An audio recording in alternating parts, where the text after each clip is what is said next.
My name is Jacqueline Oyamo. I'm 36 years old. I am a sickle cell warrior.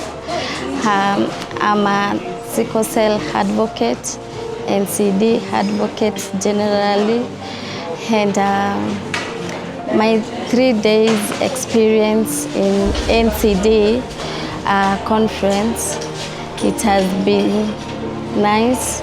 It has opened my eyes.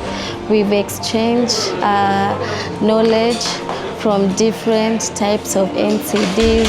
We've met people with kidney failure, cancer, hypertension, diabetes, and even us with sickle cell disease. So it has been a nice experience. My key takeaway is we need to get data.